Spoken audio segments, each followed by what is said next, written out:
200 kilómetros por hora.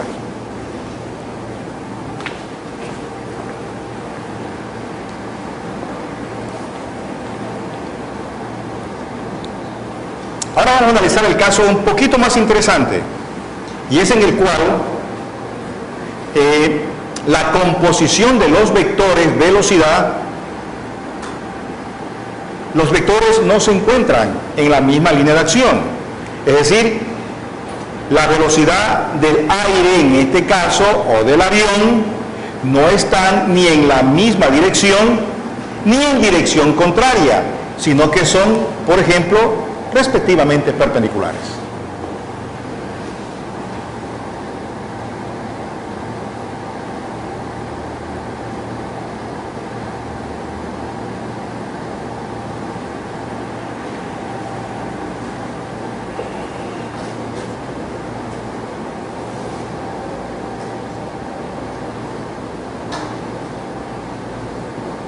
Este sería el movimiento del bote, lo estamos viendo en la parte superior, al moverse a través de un río, en donde el río no está en movimiento, está en reposo.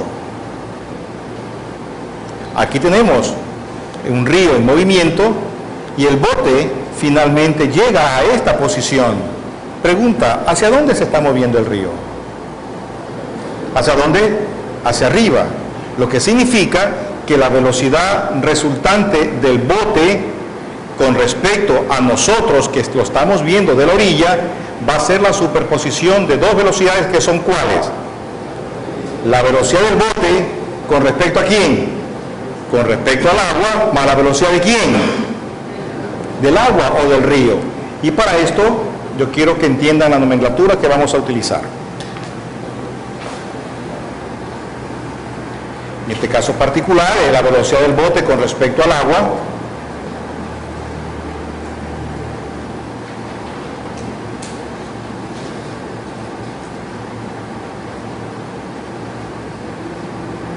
Esta es la velocidad del agua o la velocidad del río con respecto a la orilla. La velocidad del bote con respecto al agua. La velocidad del agua o del río con respecto a la orilla. Y entonces esto será la velocidad final del bote con respecto a la orilla. Esa es la nomenclatura que nosotros vamos a utilizar.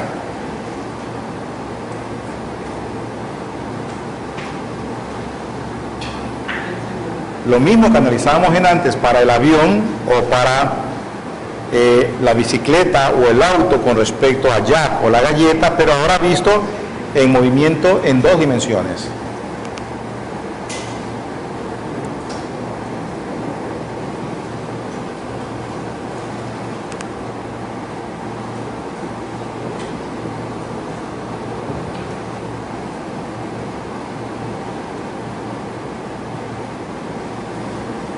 De acuerdo a la figura, si el bote parte con una cierta velocidad con respecto al agua y el agua se está moviendo en esta dirección, finalmente con respecto a la orilla el bote terminará desviando su trayectoria.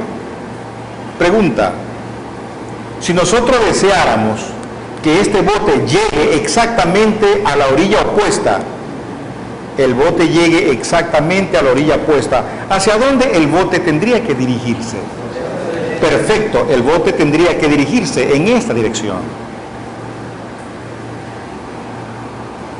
Entonces, esto es la velocidad del bote con respecto al agua, siempre lo mismo que está aquí.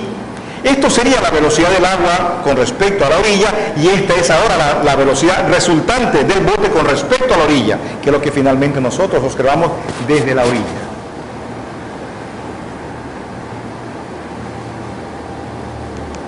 Damos un caso sencillo y quiero que ustedes me ayuden en esto. Es nada más que composición de velocidades en una misma dirección. Lo más sencillo, luego lo veremos en dos dimensiones. Dice que el río fluye hacia el este con una velocidad de 3 metros por segundo. El río. Y un bote se dirige también hacia el este, agua hacia abajo, con una velocidad de 4 metros por segundo. Este es el bote y este es el río.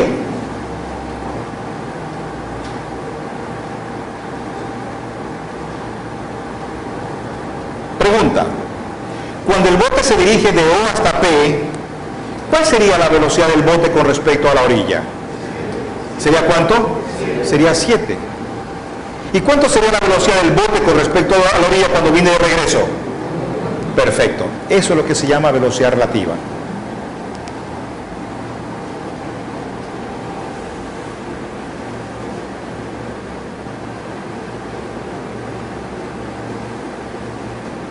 Bien, ahora quiero que me respondan esto.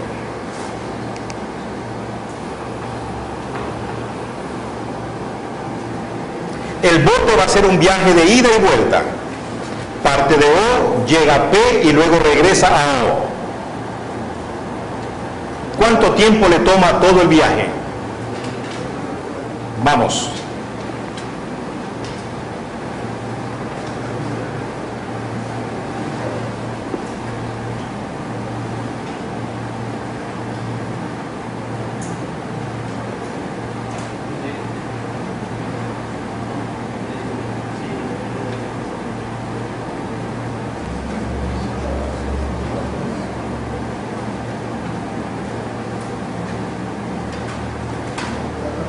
¿Cuánto, joven? 114. Perfecto. ¿Cómo lo tuviste? Primer tiempo. No podemos utilizar una sola ecuación. ¿Por qué razón no? Porque de ida lleva una velocidad relativa y de regreso lleva otra. O sea que tenemos que dividirlo en dos partes. En el primer tramo, ¿cómo tuviste el tiempo? 100 metros para la velocidad relativa que lleva en ese tramo. ¿Que era cuánto? Perfecto. ¿Y en el de regreso? Los 100 para la velocidad relativa de regreso, que es 1. Así es, ¿verdad? Entonces, tenemos nosotros que en el primer trayecto, 14.3, así es, ¿verdad? ¿No es cierto? Y en el segundo trayecto, 100. Tiempo total, 114.3. Muy bien.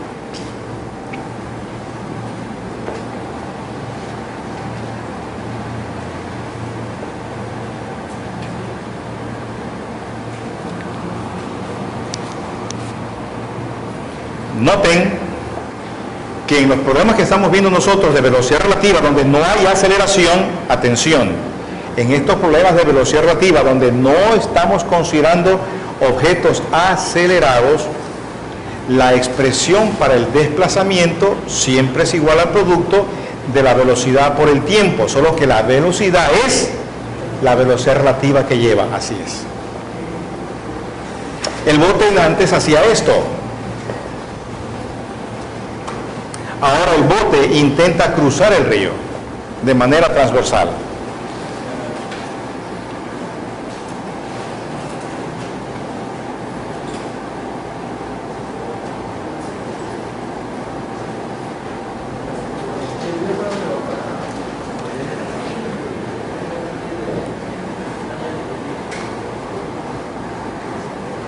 El río fluye ¿hacia dónde? Hacia allá. Y queremos que el bote llegue del punto de partida exactamente a la orilla opuesta. ¿Cómo debería entonces moverse el bote, verdad, con respecto a nosotros, que es lo que lo estamos viendo? Sabiendo que la velocidad del bote con respecto al agua es de ¿cuánto? De 4 metros por segundo. ¿Cómo tendría que dirigirse? ¿El bote cómo tendría que dirigirse? En esa dirección. Así, ¿verdad? Para que al sumarse vectorialmente con la velocidad del río dé una resultante que aparezca exactamente en esta dirección.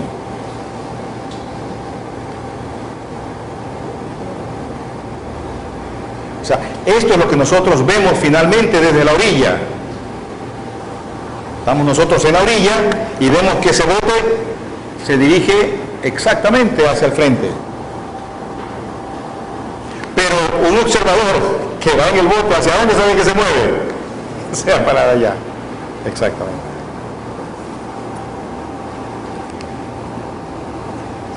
Y al venir de regreso tendría que hacer eso, ¿no es cierto? Para que llegue exactamente a la orilla opuesta del punto donde partió. Exactamente al mismo punto de donde partió. Entonces, ahora sí, veámoslo. Cuando regresa.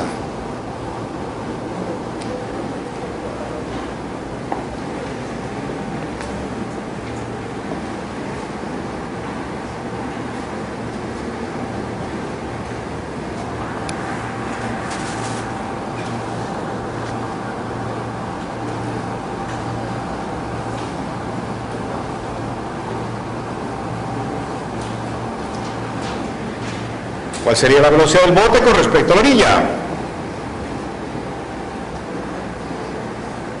La velocidad del bote con respecto a la orilla. ¿Qué es lo que nos están pidiendo? De esos tres vectores que están marcados allí, ¿cuál es el que nos están pidiendo? ¿El de qué color? Perfecto, este es. Eso es lo que nosotros vemos cuando estamos a la orilla. Así, ¿verdad? Nosotros ya vemos la composición final de las velocidades con respecto a la orilla. Claro, que si usted le pregunta por radio al señor que ve en el bote, oiga, ¿usted qué velocidad lleva? ¿Qué dice él? ¿Cuánto? 4 metros por segundo exactamente. Pero nosotros en la orilla medimos otra cosa. ¿Cuánto medimos nosotros? Esto medimos nosotros.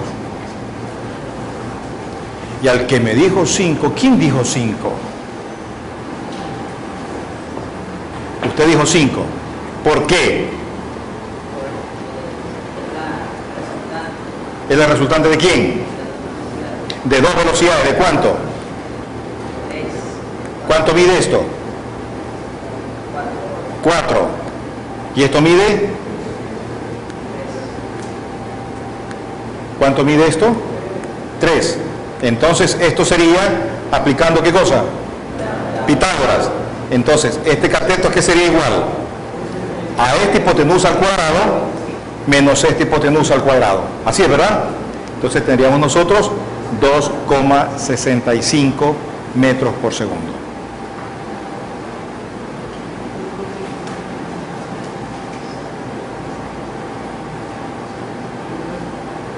Si no me equivoco. Así, ¿verdad?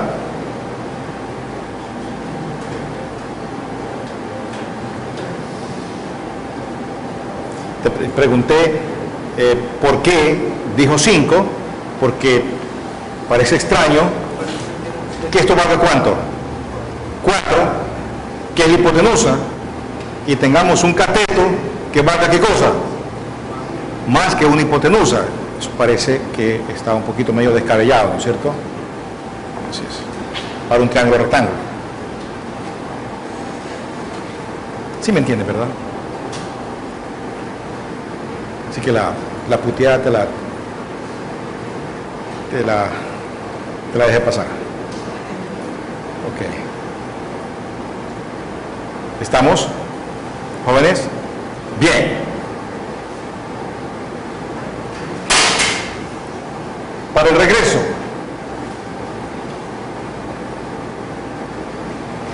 Vamos a suponer, escuchen, vamos a suponer que el ancho del río es de 100 metros. ¿Cuánto le toma el tiempo de ida y regreso? Lo mismo que hicieron en antes, pero cuando se movían así, ahora esto mide 100 metros también. ¿Cuánto nos toma el viaje de ida y vuelta?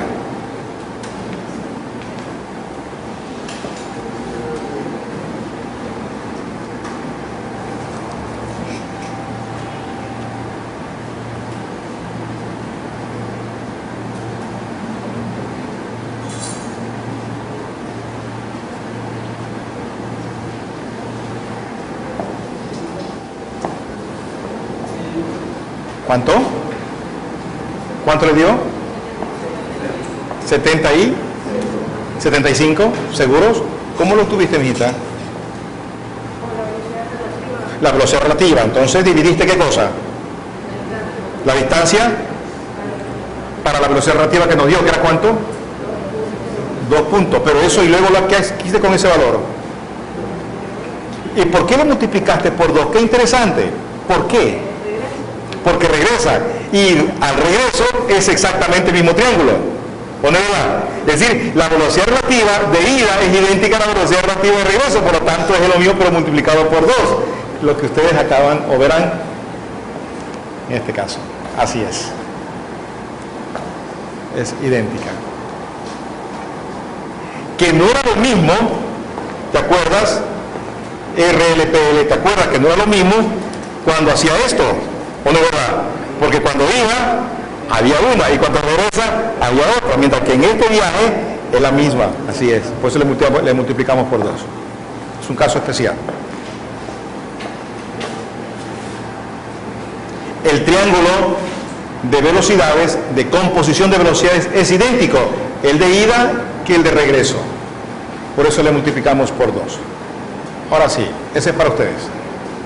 No creo que necesiten mucho cálculo en calculadora porque está expresado de tal manera de que la respuesta no necesitan hacer ningún cálculo. Lo que sí pueden necesitar es un diagrama, eso sí, un diagrama de la composición de esas tres velocidades.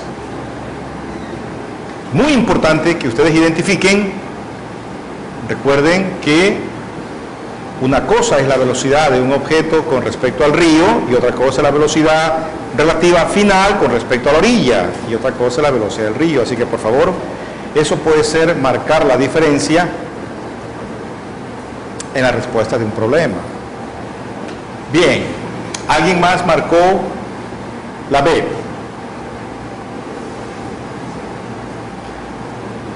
¿Alguien más? ¿Usted también? ¿Alguien marcó la A? ¿Alguien piensa que es la A? Nadie. Hagamos el triángulo de velocidades, ¿qué les parece? El nadador viaja a 1 metro por segundo. ¿Eso es velocidad con respecto a quién?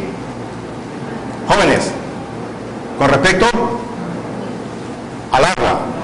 Así es, ¿verdad? Y el río se mueve a 0,5 metros por segundo. De tal forma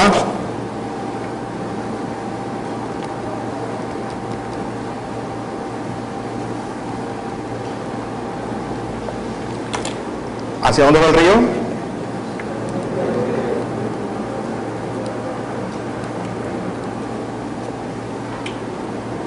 Y el nadador finalmente, ¿cómo se dirige?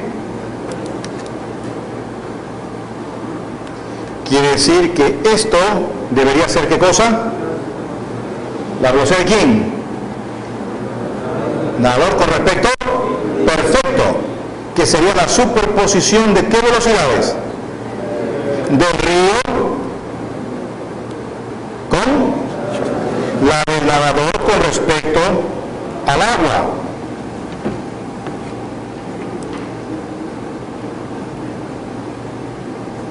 ¿Cuánto vale esto? 0,5.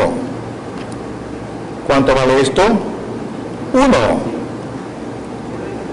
¿Así, verdad? Así es. Entonces, teta, ¿a qué debe ser igual? Según esos datos que están allí. Perfecto, al arcoseno de quién? De 0,5 sobre 1. Muy bien. Así es.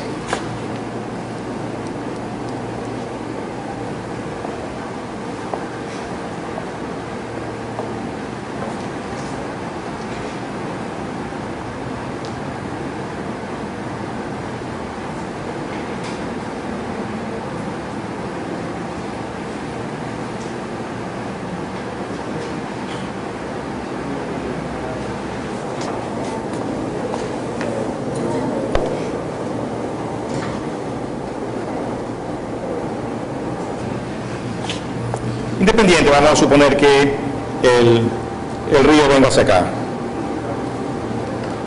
Por ejemplo.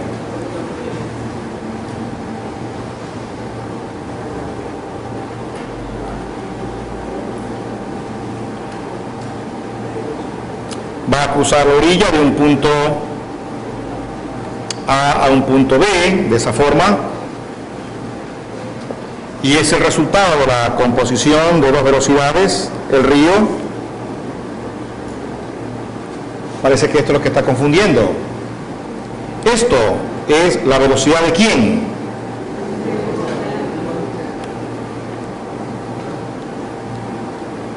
Esto es la velocidad ¿de quién?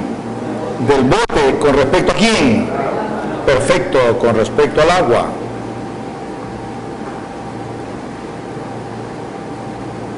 Esto es la velocidad del río con respecto a la orilla. Y esto es finalmente la velocidad del bote con respecto. Muy bien.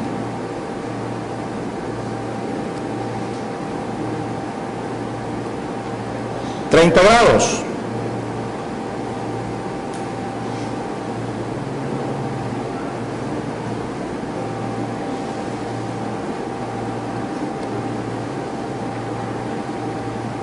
...5,6 kilómetros por hora. Entonces, una vez identificado correctamente el triángulo de velocidades aquí, como es un triángulo rectángulo, la función trigonométrica aplicable es ¿cuál? ¿Cuál, perdón? El seno, ¿no es cierto?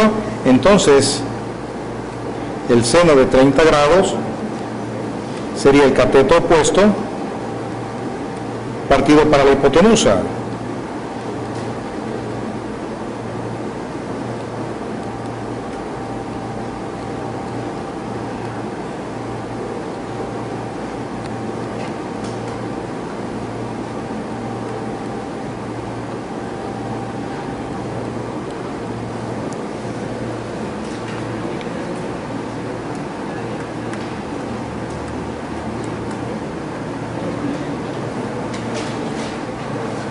Esta es la última sección o el último tema que nos queda con respecto a este capítulo de movimiento en dos dimensiones, y es lo que tiene que ver con el movimiento circular uniforme. Partícula que al moverse describe una trayectoria y lo hace con rapidez constante.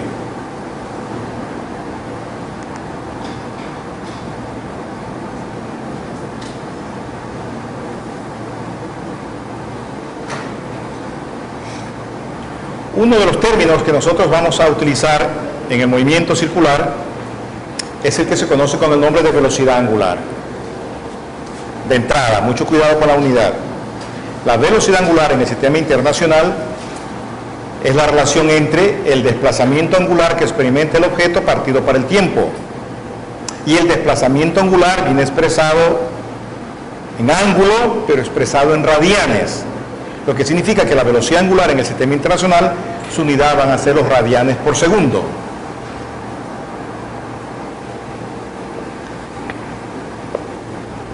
En este caso particular vamos a determinar la velocidad angular de esta partícula entre la posición del punto 1 hasta el punto 2. Aquí en el punto 1 la partícula tiene esta posición angular que le podemos llamar phi sub 1, y al llegar al punto 2 la partícula tiene esta otra posición angular que le podemos llamar phi sub 2. Por lo tanto, el desplazamiento angular que va a experimentar, o sea, delta phi, debería ser la diferencia entre la posición angular 2 y la posición angular 1. Y esta relación es la que se conoce con el nombre de velocidad angular. Esto, repito, expresado en radianes y el tiempo expresado en segundos. ¿Por qué hago esta aclaración? Porque hay otra definición que verán más adelante que se conoce con el nombre de frecuencia angular, y esa viene dado en hertz o hercios, como le llaman algunos, y normalmente se suelen confundir.